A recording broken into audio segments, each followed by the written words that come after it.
We're coming to you live for the Built Forward Tough Studio. Boomer Esiason, Greg Giannotti. It's Boomer and Gio on the Fan. Simulcast across the country on CBS Sports Network and wherever you are in the free Odyssey app. Good Thursday morning. Sometimes in a long NBA regular season, you get a peek into what the playoffs might look like. A couple of teams that are actually trying on both ends of the floor with superstars who do not want to lose. And you got that last night at the Garden with the Knicks and the Denver Nuggets, and great players all around, superstars that are showing up in big moments. And I think because we've talked so much about the coach and Karl-Anthony Towns, we have not forgotten, but we haven't talked enough about Jalen Brunson and how great he is. And when you have him, you can just do about anything. And he is someone that I trust once they go into the playoffs. And maybe he puts the whole team and Karl-Anthony Towns on his back and wins an NBA title like he did last night in winning this game in double overtime. NBA trade deadline, 3:00 today. We will see if any huge moves happen. Knicks make a minor move. Rangers make a big move. Trading the bread man. We'll get to all of it. Good morning, Boomer. How are you? Yeah, good morning, Jay. I'm doing all right. And that game last night was amazing. It was absolutely amazing game. And Jalen Brunson once again shows you why the Knicks, thought so highly of him a few years back when they got him from Dallas. But, the thing I would say now as we head into the trade deadline, where is Giannis going to go? Is Giannis going to go? The Warriors have pulled out of the Giannis sweepstakes. They did acquire Porzingis, who may now win another championship. But anyway, Warriors are trying, but they got a lot of really good teams in the West there. They do, but they ended up making a couple trades, and now it seems like if there is going to be a trade, it from everything that you've read, everything that I've read, everything we hear from Shams and everybody, every other NFL or NBA insider, I would say that Minnesota is likely, if they're going to get something done before this afternoon. Yeah, so they're the team that seems to be the most aggressive right now because they know that they can give a better package than some of the teams like the Knicks and Miami can give right now, as opposed to at the end of the year where more assets are allowed to be traded. It's all a funky thing when it comes to the NBA. So, it feels like the Minnesota Timberwolves are desperate, more desperate than the other teams to get it done.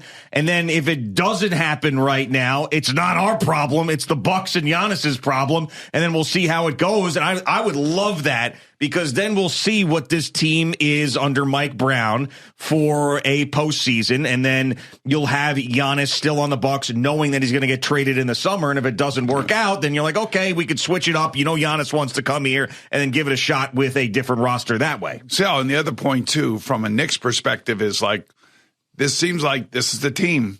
This is it. Like nothing's happening unless they make another minor trade for some bench person or player or whatever. I'm not really sure, but it looks like, and it feels like that this is the team.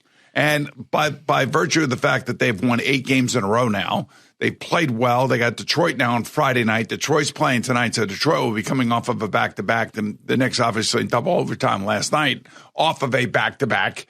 I would think that, that would be a real good test for the Knicks to see where they are and how close they are to the Detroit Pistons. But it really does feel like this is the team. Now you got to wonder. They've heard about all the noise around them. They obviously read and they see social media. So you would think that like guys like Bridges and Anunoby and Karl-Anthony Towns have been reading the last 2.5 weeks about how they could be part of a trade package going somewhere else. And they reacted in kind by going on this 8-game winning streak, which was really amazing. And it's a real testament to them. Yeah, and I do think there is a connection there. I don't know what the organization is telling these guys, but there's no doubt that they're saying, oh, there's no way you're going to be getting traded, because that would just be a silly thing to do because you never know what offers are out there. But I do think there's a correlation between a team that knows that the playoffs are all that they're going to be judged on. They went deep into the playoffs last year. They're planning on going deep into the playoffs this year. They know they're going to make the playoffs. So what are those things that get you motivated in this long regular season in the dog days of winter? I guess the NBA Cup was one of those things. Yes. And now seeing your names all over the internet in trade rumors and not wanting to be traded and wanting to be a part of this thing would be another thing that would motivate you. And it almost feels like, we talk about, winning championships with Aaron Judge in his prime and stuff like that. I'm starting to feel like that with Jalen Brunson. Like the play that we are getting out of this guy right now is the absolute top of his game. And you just don't want to waste these years. Well, you also want to make sure all of his teammates stay healthy when they get into the playoffs, which is always the most important thing. You got to have a little luck, man. You got to have a little luck to get it through, the gauntlet that is the NBA playoffs and the rest of the season for that matter. Now, I just hope they don't fall off now. You just hope and pray that, this team stays locked in. This reminds me of when they first traded for OG Anunoby and they went on that run and then Julius Randle got hurt.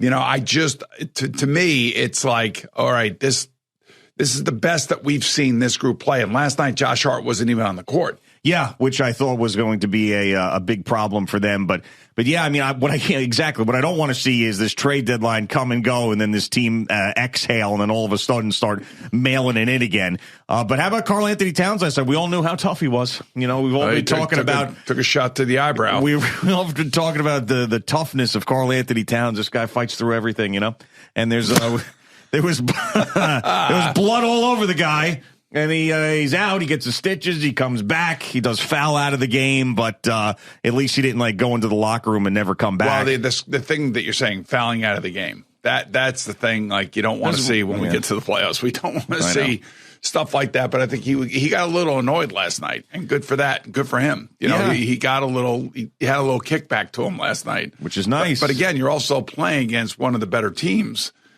So it gives you a real sense of, all right, this is what it's going to be like, and that was almost like a playoff game last night. Well, yeah, I mean, and that's what I mentioned right away. I mean, I'd sign up for a 7-game series between those two in the NBA Finals right now, obviously, because that means the Knicks would be in the finals. But it's not completely out of the question. I know the Oklahoma City Thunder are a great team, and the Pistons are a great team, but just a couple of years ago, the Nuggets themselves were the champions, and Mike Malone was out there cursing and drunk, and now he's not there any longer. But this team is back, and Jokic is still as great as he's ever been. And that right there is we always talk about potential Super Bowl matchups when we see two NFL teams that are really good play in the regular season. I mean, that right there felt like the NBA Finals matchup preview. That's what it felt like. When I watch all these teams make all these trades, and I think about the Utah Jazz for a second, that reminds me of when the Knicks made the trade for Carmelo Anthony. Let's get rid of 5 guys and bring one guy in. Yeah. And let's see if we can build around that guy and move forward with him. It's amazing the amount of movement. And this has been a good trade deadline in the sense that if you are an NBA fan, big names are moving. Guys are moving all over the place. And except for the Knicks are holding. They're holding fast. And I think they did the right thing by getting rid of Yabusele, because now they have salary cap, assuming they don't add anybody else. They'll have salary cap room next year, a little bit more salary cap room. It was interesting. They didn't have to take back any money.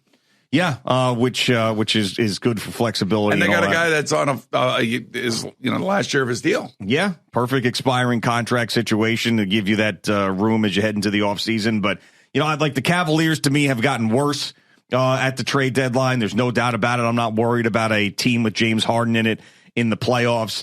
It's really going to be, I'm not, once Detroit. It's Detroit. It's Detroit. Exactly. I mean, that is going to be the team. Now, if Detroit wasn't on a back-to-back, and on Friday night. But they are playing the Nets. I mean, so they make the second team may play. I'm not really sure. Oh, you're saying that they play the Nets tonight? Yeah. Oh, okay. All right. So then, yeah, true. I mean, it just feels like that's going to be the end of not just because the Pistons are good, just all the circumstances around the end of the winning streak, because you have the trade deadline that will come and go. And if the team doesn't do anything, then it's like, all right, exhale. And then also, the Pistons still hold a grudge against the Knicks for knocking them out of the playoffs last year. You got back-to-back for the Knicks, day off, double overtime, flying out there. Feels like a squash spot. That's what it feels. Squash spot? That's what it feels like a little bit. Don't feel like a squash spot. Feels like that a little bit, but... we will see. I mean, their next few games, you're going to find out a little bit more about the Knicks, because they got the Pistons, the Celtics. Pacers, don't worry about them too much. You got the 76ers after that. Then you got the All-Star break, and then coming out of the All-Star break, you got the Pistons at home. So, and the Rockets. So there you go. That's, and the Cavaliers are near. I mean, when you take a look at the schedule over the next 7 or 8 games, that's a pretty good test as to who they are. So they're going in with an 8-game winning streak. All right. They got, they have 4 games now before the All-Star break. Can they go 3-1 in those 4 games? Yeah, I mean, sure. But I mean, I don't really like, for me, of course, get the better seed. But this team to me doesn't have to have home court advantage everywhere. I think that they can win. Sometimes it works against them. Yeah, I agree. So, but it just shows you how good Detroit's been playing. I mean, the Knicks have won 8 games in a row, and they're still 5 games behind the Detroit Pistons because they just don't lose a lot.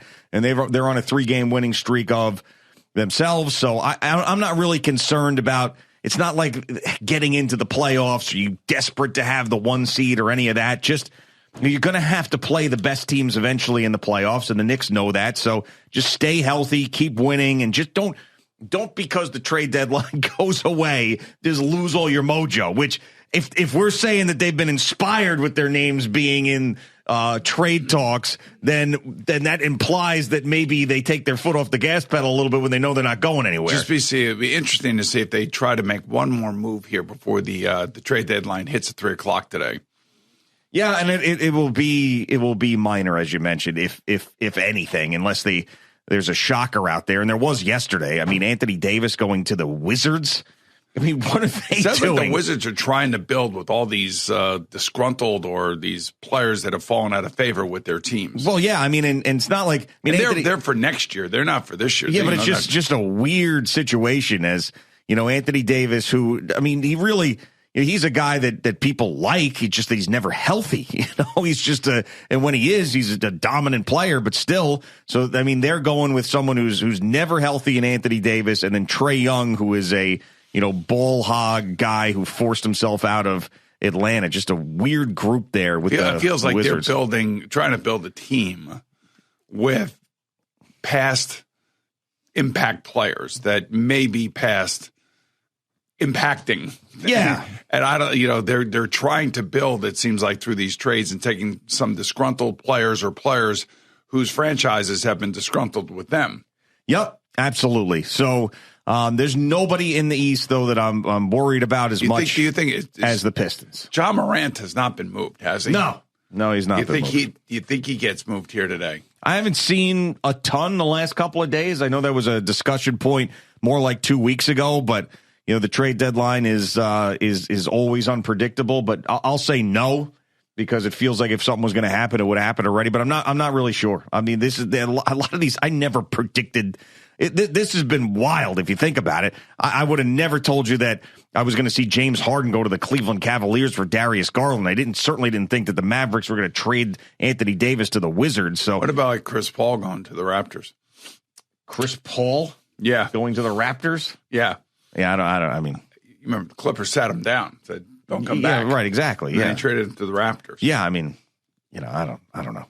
What is that? That's, I guess, just the money dump. That's the thing I don't understand. The NBA is so convoluted. It's hard to keep track of all this. It truly is impossible at times to understand it. That's why when I talk about these things, I try not to get too much into like the draft pick swaps and this rule, and you can trade odd and even numbered picks and the apron. In the apron. Apron. You just try to break it down in a way of like, all right, these are the guys who would go, and these are the guys that would come back, and this team would be better or worse because of this. But yeah, I mean, when you say it feels like the team, last night felt like the team, and led by their captain and their best player in Jalen Brunson. If they're going to win a championship, he's got to be what he was last night. And I'm not talking like the isolation ball and it's only him type of stuff, but in these clutch moments. Did you see the pass to Shaman at the end? Yeah, of course. That's the kind of stuff that he can do and he's capable of doing. But when he's feeling it, he's feeling it. Yeah, I mean, I really like the sort of game arc or story arc of the game where Jamal Murray comes out. And it's one of these things where he's like, listen, I'm a superstar on this team. And he scores 20 points in the first quarter, and he's going to have his Garden moment, because they don't come here a lot.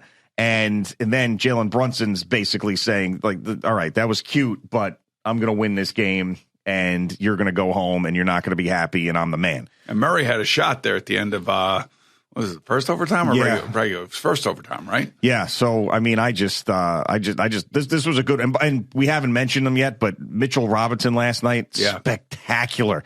I mean, I was wrong about him because with all the injuries and him not being available at key times, I was ready to move on from him. But that would have been one of the dumbest things the Knicks could have ever done, because the limited minutes that he plays, he is such an impactful defensive force on this team. Rebounding, blocking, the energy, the defense. It's just this guy.